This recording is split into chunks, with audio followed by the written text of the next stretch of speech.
En el afán de recuperar historias de vida en Memorias que Perduran, en esta ocasión vamos a tener una entrevista con Jaime Néstor Lima Mamani, quien ha transitado por varios medios de comunicación social en el país, pero también en la Argentina, donde ha conocido una experiencia de trabajo radiofónico principalmente, quizás diferente al que se desarrolla en el contexto boliviano. Tengo el agrado de presentarles a Jaime Néstor Lima. Jaime, un agrado tenerte en el programa y tu saludo inicial para los internautas que ven el programa. Es una satisfacción muy especial, Constantino, compartir contigo estos momentos. Te agradezco mucho por la invitación. No sé si amerito estar presente acá, pero espero que lo que podamos conversar pueda resultar algo atractivo para a todos aquellos internautas que te siguen en este programa que me parece muy interesante. He escuchado muchos comentarios y sé que tiene muchos valores por lo que implica conocer, acercarse a las personas cuyas experiencias resulten interesantes, ¿no? Jaime Néstor, la primera pregunta casi obligada, ¿dónde naces? Bueno, yo soy potosino, nacido en Villazón, en la frontera con Argentina, y hace tanto tiempo, Tino, que ya ni me acuerdo, porque pertenezco al milenio pasado, ¿no? El febrero del año 1951, ¿te das cuenta? Así es que ese es mi lugar de nacimiento. ¿Cómo era el contexto de Villazón en aquel tiempo? Yo recuerdo de niño, cuando nos anunciaban algunos datos estadísticos, Villazón tenía alrededor de 3.000 habitantes, ¿no? Era un pueblo que, tomando en cuenta la plaza central, la plaza principal como la que tiene como característica los pueblos, a las 3, 4 cuadras a los extremos ya terminaba la población, ¿no? Hoy en día no estoy muy seguro, pero sé que en algún momento llegó a tener 60.000 habitantes Villazón. Entonces hay un crecimiento demográfico que implica también una transformación de su vida, de sus formas de ser, ¿no? Entonces en aquel tiempo, como es altiplano, está cerca de los 3.500 metros sobre el nivel del mar, hace bastante frío. Los meses de agosto de mis tiempos los vientos eran terribles, feroces, que ya no se dan ahora, ¿no? Quizá como parte de del cambio climático. Me acuerdo muy de niño cuando la gente se preocupaba y decía, viene tormenta, viene tormenta. Durante 3 días se cerraba todo, no había ningún tipo de actividad, solo se escuchaba el ruido del viento. Uno, si tenías el atrevimiento de abrir una ventana, podías ver cómo el viento circulaba, pero a raudales, cubriendo totalmente la visibilidad, ¿no? 3 días duraba. Pasados los 3 días, había un silencio insondable que se apoderaba del pueblo, y uno abría las puertas y las montañas de arena se entraban por la puerta, ¿no? Era así. Todo ese es un poco el contexto así climatológico de aquellos tiempos. Por supuesto, las personalidades más destacadas era el profesor, el cura, ¿no? Pero como todos los que somos pueblerinos, por así decirlo, en el buen sentido de la palabra, nuestra patria chica siempre va a ser nuestra patria chica, ¿no? La llevamos hasta la muerte en el corazón. ¿Qué relación había en aquel tiempo con La Quiaca? Bueno, la frontera con la Argentina, ¿verdad? Sí, claro, nos une un puente sobre un río nada más, ¿no? Era una relación no solo comercial, sino también una relación humana, muy interesante, ¿no? Producto de las desigualdades sociales, económicas que diferenciaba a ambos pueblos.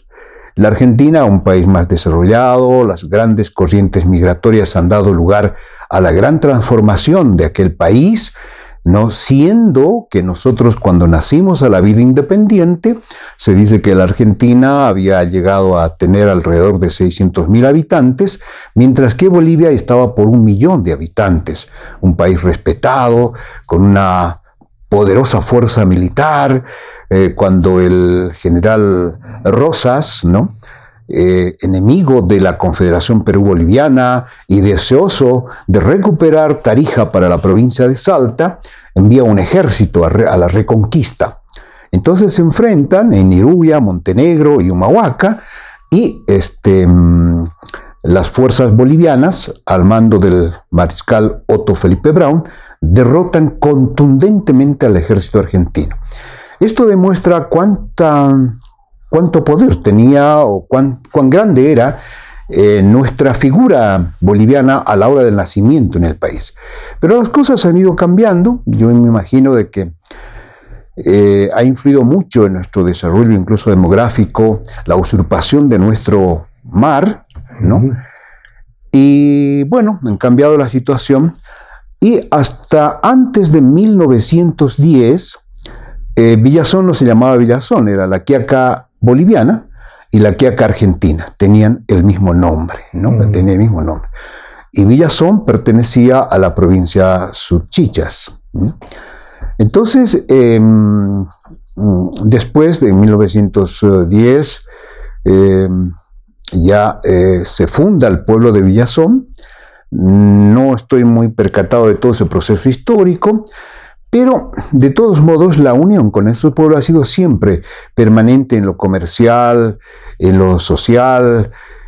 Muchas familias bolivianas de condiciones humildes, a la hora de dar a luz, iban a recurrir no solo para dar a luz al hospital argentino, sino por cualquier problema, desde un dolor de muelas uno tenía que acudir al otro lado, ¿no? Ahora bien, como parte de la normativa que tenía ese país, uno ya salía con el certificado de nacimiento de nacido argentino por el principio jurídico del jus soli, o sea, por el nacimiento en suelo, ¿no? Muchos ya no se inscribían en el suelo boliviano, ¿no?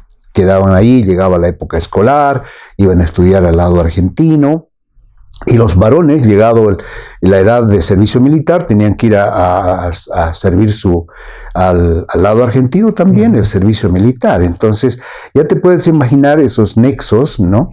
Aparte que, por supuesto, en lo comercial era muy fluido, bastante fluido, y también en lo deportivo, ¿no? Es interesante los campeonatos que se hacían allá, de manera que esa relación en las fronteras es muy especial, ¿no? Yo pienso que características similares deben ser en el resto de las fronteras también. Seguramente, ¿no? Ahora, Jaime Néstor, ¿en qué circunstancias dejas Villazón? A ver, yo pienso, Constantino, que la comunicación y particularmente la radiodifusión conlleva una pasión muy especial en relación a otro tipo de profesiones, ¿no? Aún todavía adolescente, me acuerdo que se hablaba en mi pueblo de la instalación de una radioemisora, ¿no? Cuyo propietario falleció el año pasado, don Germán Coca, Dios lo tenga en su santo reino. Entonces yo todavía adolescente estuve latente porque me gustaba. Además que como todo chico, cuando escuchábamos en la frontera emisoras argentinas, desde la imaginación que uno tiene, ¿no? De pensar que la orquesta está detrás de ese aparatito, existía esa curiosidad, esa pasión y demás. Me acuerdo bien que en la estación del ferrocarril llegaron los primeros aparatos, los equipos, creo que eran los gabinetes, porque este señor Coca era un señor entendido en tema electrónico para la tecnología de la época, muy hábil, muy inteligente. Él instaló su propia emisora, armó su equipo, pero el gabinete, las lámparas, que tú te acuerdas que funcionaban antes así, llegaron así al ferrocarril. Yo hacía el seguimiento, ¿no? Descargaron las cosas, se instaló en una tienda que daba hacia la calle, bastante amplia, que sirvió además en el fondo de la tienda para montar los equipos de emisión, y el resto del espacio incluso se habilitó como salón auditorio después, ¿no? Todo un acontecimiento para el pueblo, donde no había televisión entonces, el cine era el único medio de comunicación y de distracción que podía tener la población, pero como radio era toda una novedad, ¿no? Y claro, yo estaba pegado ahí, y esa habitación que daba a la calle ¿cómo se digo? No tenía ni ventanas, ¿no? No tenía solo una puerta. Uh-huh. Yo estaba pegado a la puerta, y un poco más que la esposa del señor decía: chico, ¿qué haces aquí? O sea, fuera de aquí, ¿no? Pero yo seguía firme. Al día siguiente volví a estar. ¿Qué quieres, chico? ¿Qué quieres? Y no sabiendo qué contestar, yo dije: quiero barrer. Entonces creo que con esa respuesta se dio cuenta un poco el deseo que yo tenía de pegarme. Ya entras la limpieza. Me sentí la persona más feliz del mundo, ¿no? Al ver equipos, discos, cosas, consolas. Y ahí empecé digamos, a un adolescente, mi trabajo de radio y demás, ¿no? Mis inicios en la comunicación. Que yo veo ahora de que en ese entonces, sin que pudiera existir las teorías básicas o fundamentales de la comunicación, ya empíricamente lo llevábamos adelante, porque sabíamos que la radio era para informar, era para educar, era para entretener, ¿no? Y nos esmerábamos así en todos esos aspectos. Tú sabes que en aquellos tiempos el locutor era también operador de radio, ¿no? Teníamos los tocadiscos, los discos de vinil, y en algún momento el propietario hizo traer la primera grabadora a cinta, a carretel. Igual, otro acontecimiento, es como si hubiera aterrizado un platillo volador y toda la población va a ver. Dice que se puede grabar, que los locutores pueden grabar ahí su voz, ya no necesitan disco y cosas. Mira qué interesante cuando las innovaciones tecnológicas de un tiempo pasado han promovido toda esa sensación, esa emoción, esa curiosidad. Entonces, fue una experiencia muy linda, telenovelas grabadas de por medio. Recuerdo un compañero de trabajo muy talentoso, él actualmente creo que es juez, se ha dedicado a la jurídica, vive en Tarija, un hombre notable, Ernesto Mur Jorge. Hemos hecho radionovelas, pequeñas radionovelas que concitaron mucha atención, mucha expectativa. Transmitimos fútbol, en fin. Entonces, me gustaba tanto, pero cuestiones un poco... Villazón seguía siendo una lejana población fronteriza, muy alejado de los centros poblados que cuentan con todos los servicios posibles. Creo que hasta en la actualidad Villazón tiene problemas para el servicio de salud, están todavía en temas que tienen que ver con la construcción de un hospital de segundo nivel y demás. En aquellos tiempos la crisis era terrible, ya te puedes imaginar. Yo soy el mayor de 8 hermanos, la que me sigue falleció. Entonces, tuve que huir de Villazón. Antes me gustaría que pudiéramos hablar de la radio de frontera. Precisamente en Villazón, estando en la frontera, poner una radio implica unas determinadas características. ¿Cómo era la radio en aquel tiempo? Mira, esa era una radio, por decirte así, que en su lenguaje, ¿no?, y en la organización de sus programas era espontánea y ceñida de alguna forma a la expectativa del conjunto social de la población, ¿no? Como en todo pueblo, por ejemplo, teníamos que las familias que cumplían años, por ejemplo, necesitaban trascender su acontecimiento y la radio era el espacio ideal para ello. Entonces, había un programa en las tardes, me acuerdo bien el título, desde las 2 de la tarde, creo que era hasta las 5 más o menos, se llamaba Regalito Musical. Entonces la gente se iban a anotarse, ¿no? Fulano dedica a Mengano, en su cumpleaños les desea tal y tal tema, en fin, ¿no? Eso. E inclusive las noches, a las 11:30, había la serenata también. Media hora aquellos que querían darle la serenata a la esposa, al hijo, en fin. Esa era una de las características de cuestión popular en la radio. Para los informativos hacíamos cadena. Me acuerdo de esos tiempos de las radios que marcaban influencia a nivel nacional, como particularmente de La Paz, ¿no? Cruz del Sur, Progreso, Altiplano y finalmente la Panamericana. Entonces,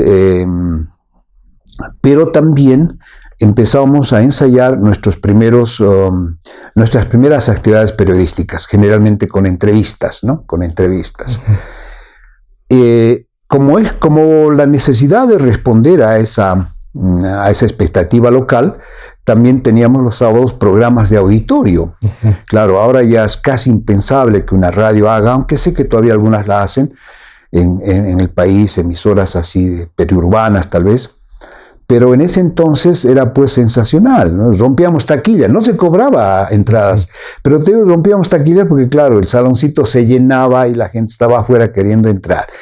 Y eso promovía el desarrollo de talentos, de cualidades artísticas, de artistas locales que empezaron a emerger, ¿no? Uno de los primeros tríos, grupos que trascendió en ese entonces se llamaba Los del Recuerdo, justamente con una polca que es como un segundo himno, o como el himno de Villazón, ¿no? Polca que de autoría es un talentoso artista plástico y también músico, Lelis Molina, que actualmente radica en Santa Cruz. Entonces, este trío era la sensación. Para nosotros era el conjunto estrella, ¿no? Además de otros que se anotaban para ir a actuar, además van a actuar Los del Recuerdo, y se llenaba, ¿no? Era así, muy coloquial, muy espontáneo, y se sustentaba bastante bien porque entonces no había prohibiciones del lado argentino para la publicidad de las casas comerciales argentinas, ¿no? Se lo sustentaban los programas y demás. Entonces, más o menos esa era un poco la característica de la radio. Muy humana, muy cálida, muy consustanciada con su pueblo mismo, ¿no? ¿Y qué nombre tenía la radio? Radio Villazón. Radio Villazón. Sí, y se llamaba la primera emisora del sur de Bolivia, algo así, no me acuerdo bien, ¿no? Y como característica teníamos una música, llamamos característica a la identificación musical que acompaña, ¿no es cierto?, a la voz del locutor para que identifica la radio. Un tema de Jaime Torres y este gran músico, pianista argentino Arias, Altiplano se llamaba, creo. Entonces era la característica.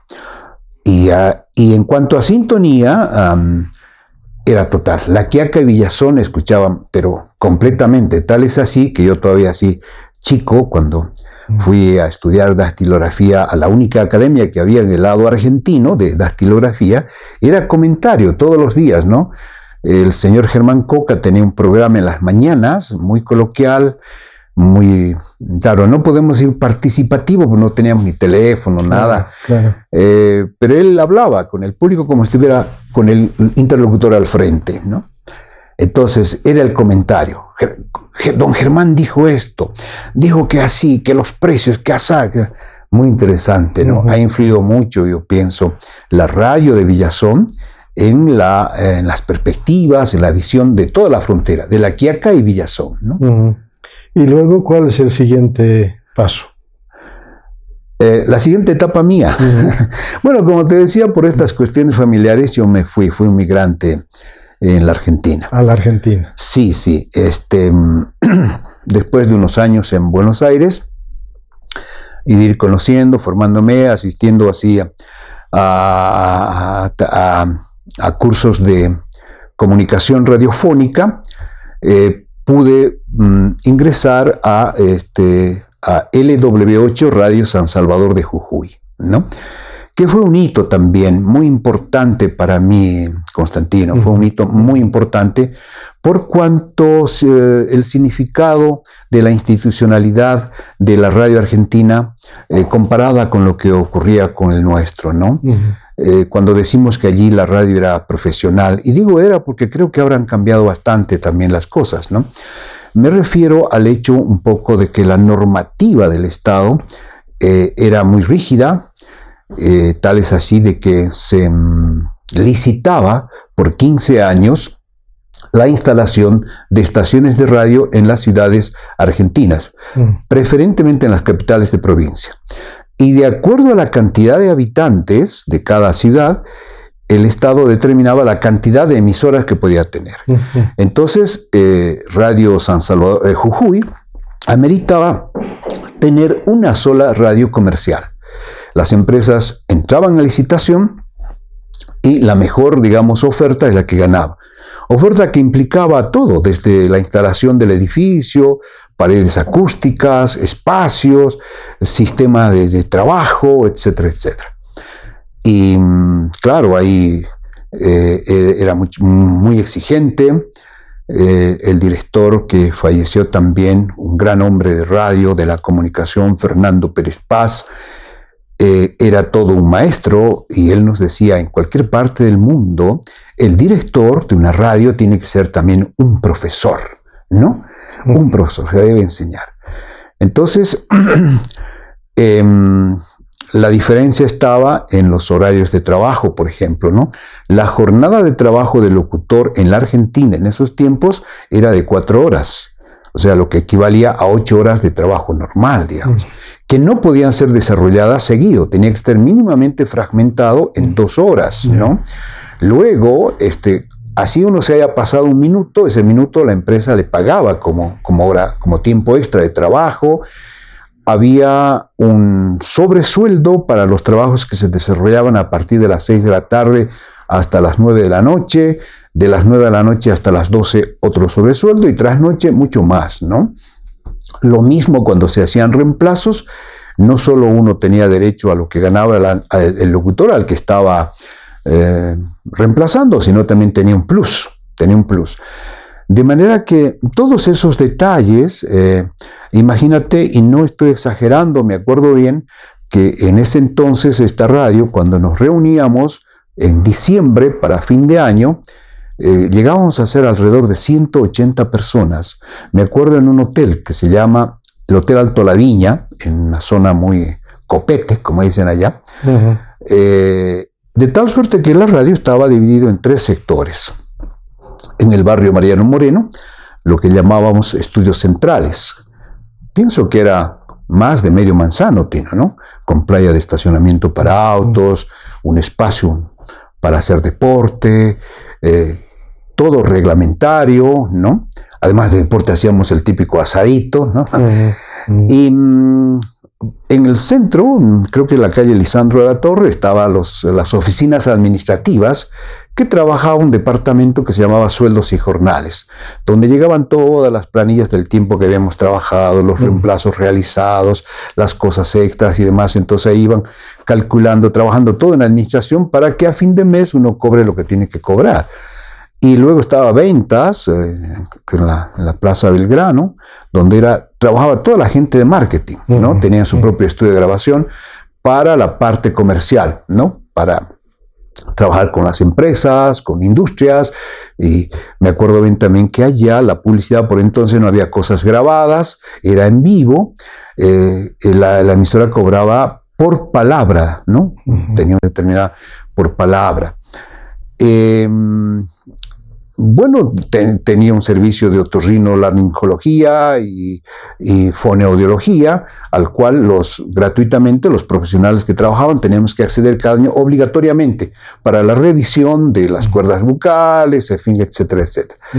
Entonces, internamente en la radio se hacía en la sesión de discoteca un listado de la música, por ejemplo, ¿no?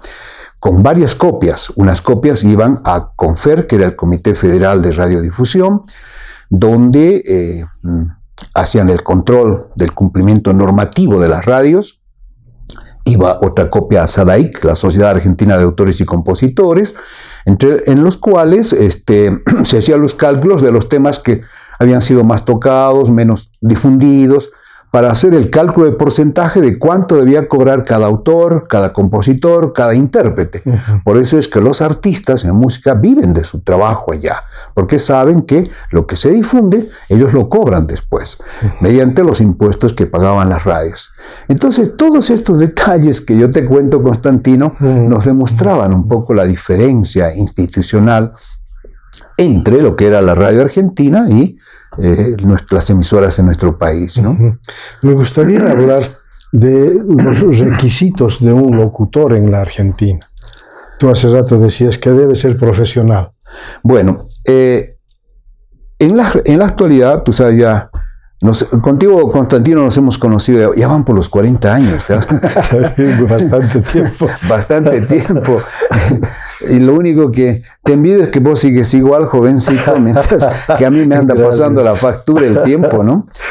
En Buenos Aires, no sé cómo será ahora, pero en esos tiempos había un organismo de formación para locutores llamado el ISER, Instituto Superior de Enseñanza Radiofónica, 4 años de estudio.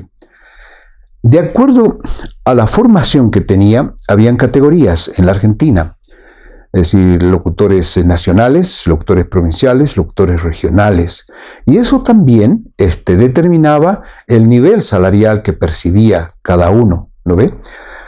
De acuerdo a esa formación, los aspirantes a las estaciones de radio necesariamente pasaban sus pruebas internas, ¿no? Sus pruebas internas. Te estoy hablando de ese tiempo, de aquella época. De tal suerte, si a la empresa le veía por conveniente contar con el servicio de un locutor, solicitaba el permiso con todo el informe correspondiente a Confer, ¿no? Y Confer decía, sí, amerita, hemos escuchado la grabación, las condiciones, se habilita para locutor deportivo, para locutor comercial, para locutor de noticias, en fin. Entonces, era eso por una parte.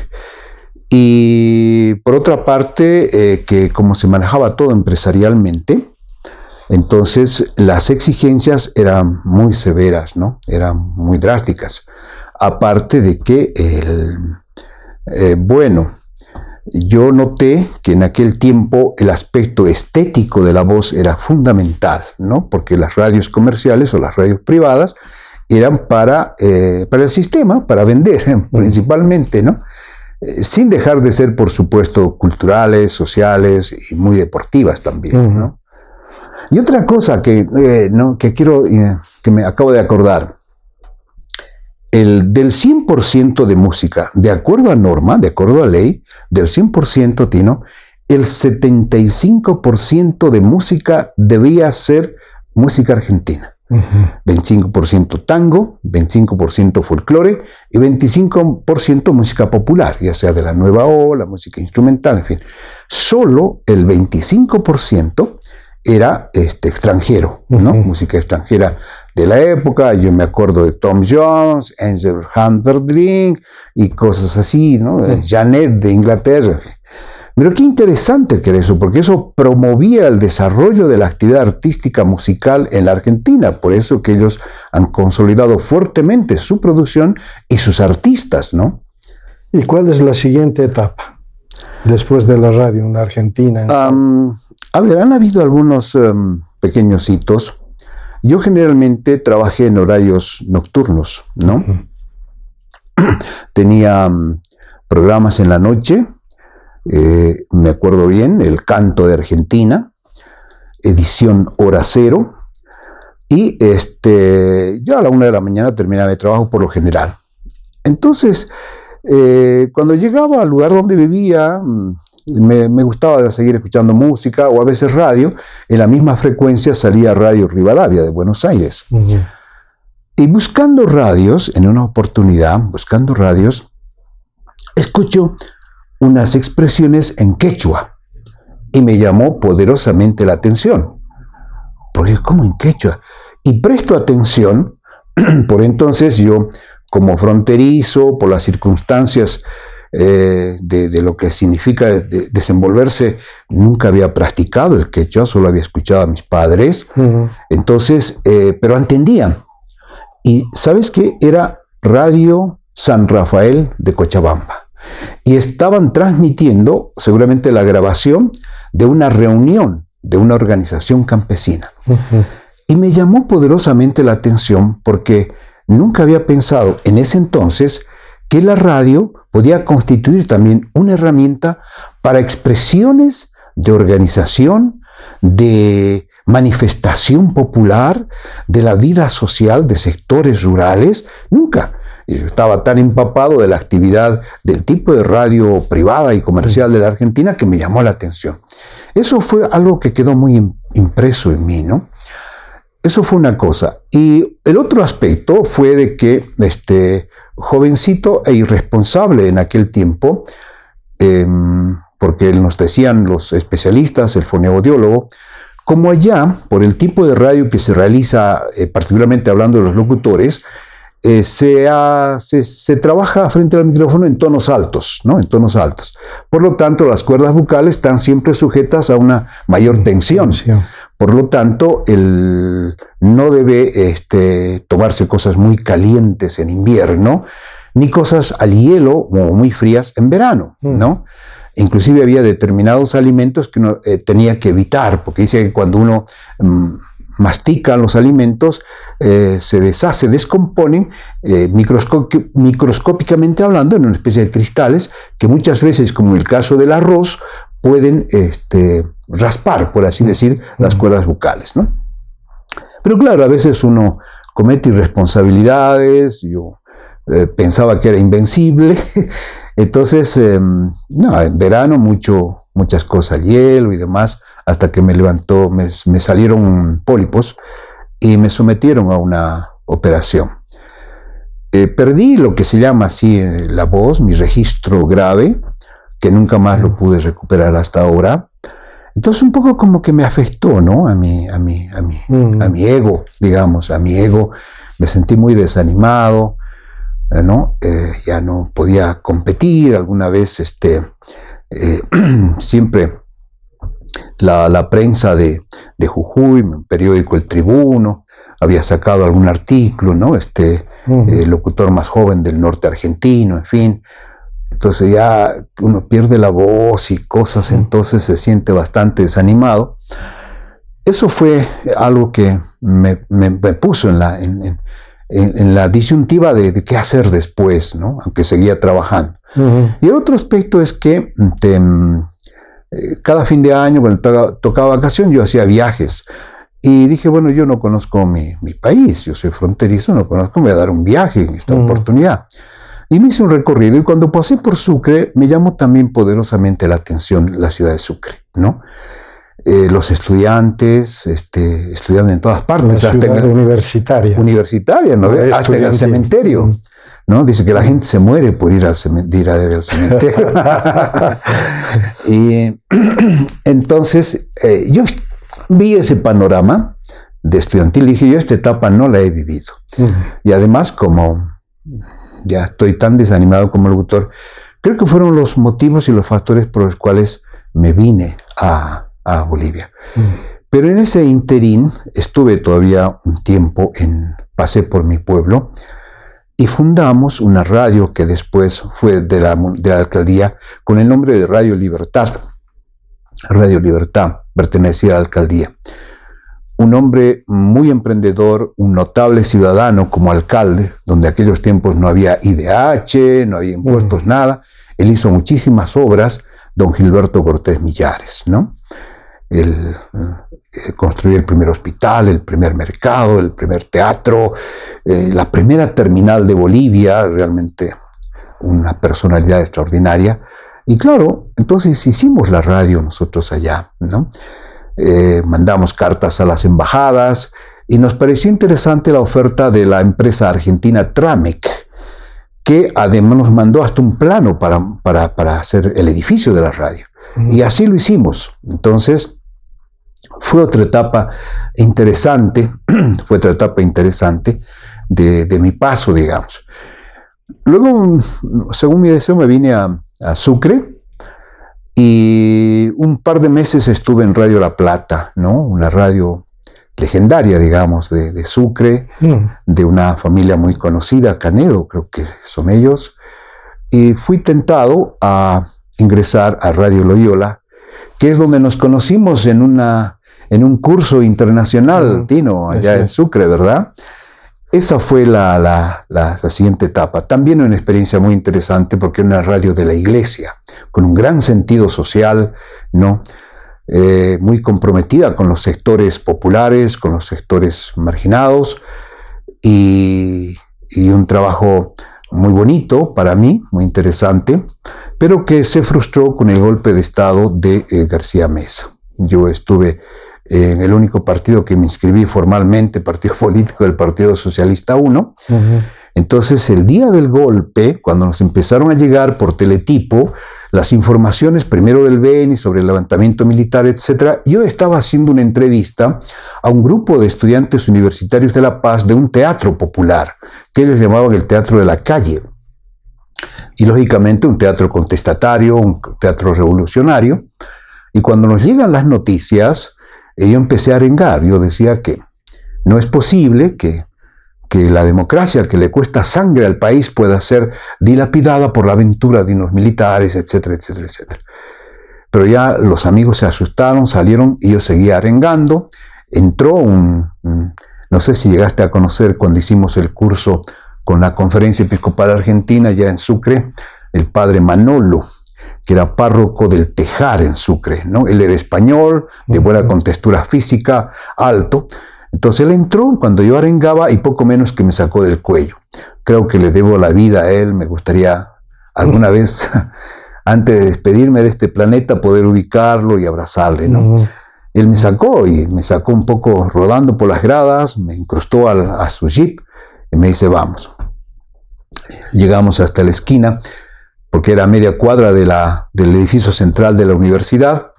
Yo empecé estudiando Derecho allá en Sucre y ya llegaron los camiones del ejército y nos detuvieron, ¿no? Menos mal que ahí lo reconocieron a él. Es el padre Manolo el que hace la misa en el cuartel. Un oficial vino, le dice, padre, de la vuelta, esto es a matar, ¿no? Váyase a su parroquia y no salga de ahí. Entonces, dimos la vuelta en retro, escapamos. Mientras volvíamos a pasar por la puerta de la radio, los soldados bien armados estaban entrando a la radio, seguramente a buscar a Jaime Lima para justiciarle, ¿no? Esa fue mi paso, digamos, por Sucre de Constantino. ¿Qué cambios, diríamos, notarías de la radio argentina a la radio boliviana? En el caso concreto de Radio Loyola. Bueno, hay una diferencia cualitativa muy importante de carácter social, ¿no? Radio Loyola, y no solo Radio Loyola por ser de la iglesia, tú sabes perfectamente que las emisoras populares en Bolivia, como ser las radios mineras, por ejemplo, y otras radios auténticamente comunitarias, estamos hablando de aquel tiempo, han cumplido un enorme y un gran rol social.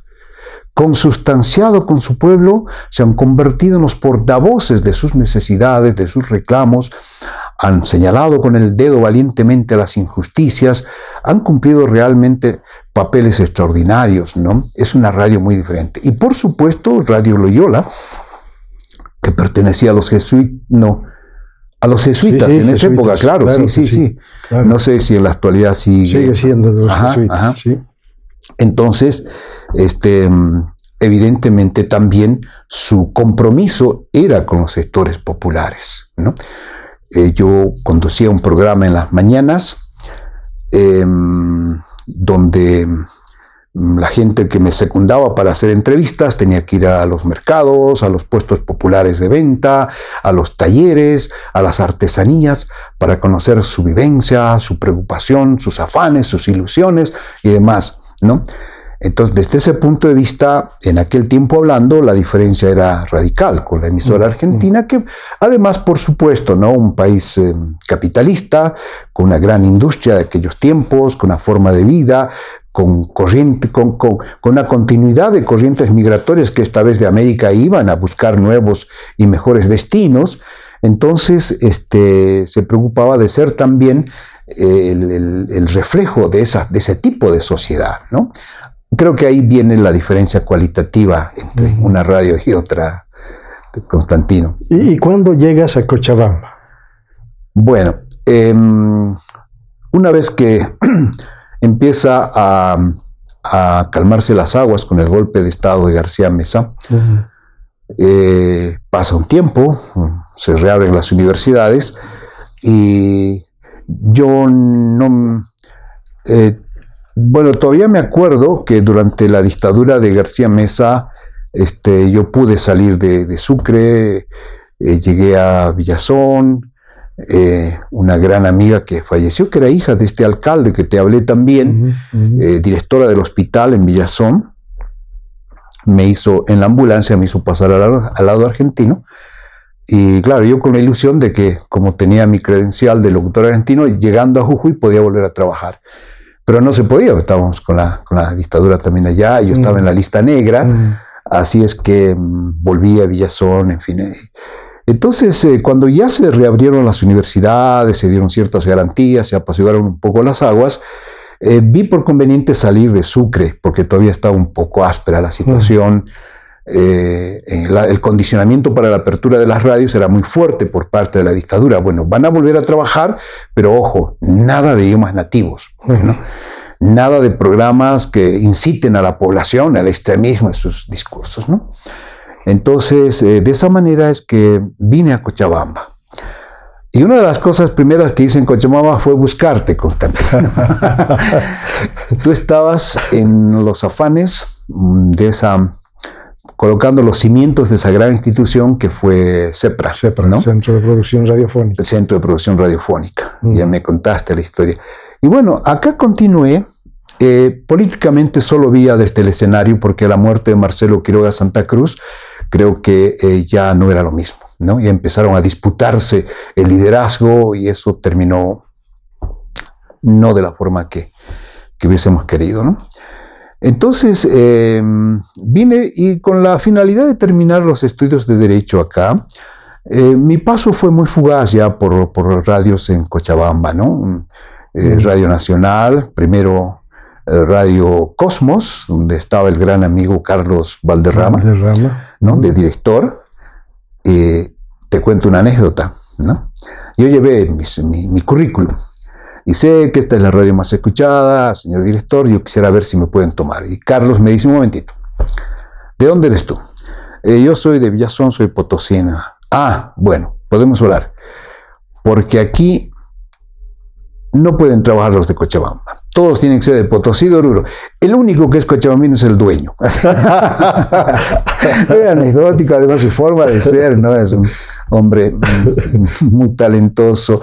Pero es una anécdota, ¿no? Bueno, ahí fue también mi paso fugaz, pero me llamó ya, a partir de este hecho del quechua, la atención de ver y tratar de descubrir hasta dónde los alcances de los roles de la radio y particularmente de la comunicación. Y ahí es donde me encuentro con esto de la comunicación para el desarrollo, ¿no? Y fue así que me fui compenetrando más, leyendo por mi cuenta, estudiando, y logré ser becado al Ecuador para CIESPAL. Y eso fue otro hito también muy importante. Entonces ahí descubrí que evidentemente la comunicación, al ser parte inmanente del ser humano, también es parte fundamental de los procesos de crecimiento, de desarrollo, de transformación humana, de transformación social en los pueblos, ¿no? De tal suerte que cuando ya regresé del Ecuador, trabajé en un proyecto de desarrollo, ¿no? En el trópico de Cochabamba y en los valles bajos, llevando adelante este tema de la comunicación para el desarrollo. Todos los instrumentos, las herramientas de lo que es comunicación educativa, con un poco de marketing, puestas al servicio de la comunidad, de los sectores que necesitaban, abarcando todos los temas posibles: organización de la mujer, salud, agricultura, medio ambiente, etc. Y en el aspecto cultural, por ejemplo, durante ese trabajo, en este proyecto que duró varios años, me preocupé mucho por el rescate de las expresiones culturales, particularmente musicales, en actividades que hoy en día no se las hace cuando debería hacérselas. Me refiero a que, por ejemplo, en el trópico de Cochabamba, habitado por gente de raíces migrantes, ¿no es cierto?, de distintos lugares, están ahí los compañeros con su sentimiento y sus expresiones culturales, ¿no? Del norte de Potosí, su vestimenta, su música y demás. Entonces, organicé los festivales de música, donde por sectores, por centrales, subcentrales y demás, se organizaban, hacían sus finales y hacíamos la gran final en el marco de lo que eran las ferias agropecuarias del trópico cochabambino. Y era pues sensacional, porque los finalistas de diferentes comunidades, con sus seguidores comunarios, se concentraban en una determinada población y con una hinchada sensacional, vitoreando, aplaudiendo a sus grupos para que puedan conseguir los puestos de lauro y sean celebrados así. Entonces, esto permitía que, habiendo salido a esos grupos de sus espacios originales, digamos, andinos, esas expresiones no continúen reprimidas en su alma, ¿no? La manifestaban, y estos festivales eran las oportunidades. Yo sé que actualmente no se ha vuelto a hacer más esto, cuando más debería rescatarse. No tengo nada en contra de los cultores profesionales de la música folclórica, pero hoy en día en los municipios, por ejemplo en el trópico, cuando hacen un festival, se circunscriben a hacer contratos con esos grupos, a hacer tipo peña y ya está. ¿Y dónde queda la expresión así íntima de esos pueblos, de esa gente que por naturaleza son músicos, ¿no? Nosotros cuando vamos por el campo sabemos que cualquier hermano campesino está con su charango tocando su burrocatina, ¿no es cierto? Entonces, esa es una de las satisfacciones, digamos, que tuve ya, ¿no? Jaime Néstor, estamos hablando del proyecto de comunicación para el desarrollo, PROCOM, ¿es así? El PROCOM, no, primero de mi trabajo personal como comunicador en esta organización del desarrollo alternativo, ¿no? Entonces, eso fue durante la década finales del 80 y comienzos del 90. Cuando dejé eso, me propuse continuar con esa tarea, con esta organización ya que era privada, digamos, creada por mí, como era PROCOM. PROCOM. Sí. Así. Bueno, finalmente sabemos que has terminado de estudiar la abogacía. Sí. Pero felizmente no la ejerzo. ¿Y eso por qué? No, con todo el respeto que merece, todas las disciplinas académicas son muy loables, indudablemente. Lo que pasa es que hay abogados y hay abogados. No, sencillamente porque no es mi espíritu, no es mi vocación. Toda mi vida he hecho comunicación. No, entonces no puedo arreglar mis problemas y no creo que pueda arreglar problemas de otros. Bueno, Jaime, agradecerte por haber accedido al programa Memorias que Perduran y permitirnos conocer también tu semblanza para que el público que normalmente ve el programa sepa de quién se trata Jaime Lima. Tu saludo de despedida.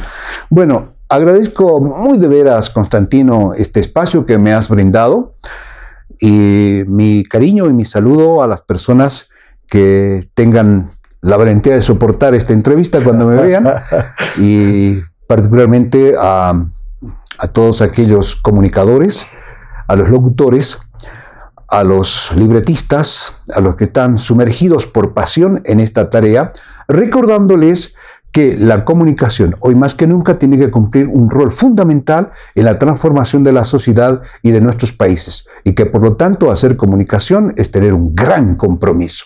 Muchas gracias y hasta otra oportunidad, Constantino. Gracias a ti, Jaime. Amigos, concluimos esta entrevista con Jaime Néstor Lima Mamani, un apasionado por la radiodifusión, un apasionado por la comunicación, que incluso ha tenido que dejar la profesión de abogado para dedicarse plenamente a un trabajo comunicacional comprometido con el público que espera siempre orientación, información, entretenimiento, educación. Jaime Néstor Lima nació en Villazón, sus primeras armas en la radiodifusión desarrolló en aquella localidad, luego transitó por Salta, estando en la radiodifusión argentina, donde hizo una experiencia de trabajo interesante para luego volver a Villazón, estar en Sucre, en la radio Loyola, y luego ir ya desarrollando estas aptitudes y estas destrezas en el ámbito de la comunicación para desarrollar ese compromiso social, ese compromiso de trabajo con el público que siempre espera escuchar noticias, leer comentarios y bueno, desarrollar un trabajo que contribuya al desarrollo humano, al desarrollo social, que siempre es el propósito de todo comunicador. Amigos del programa, les invito a seguir Memorias que Perduran en su próxima emisión. Hasta pronto.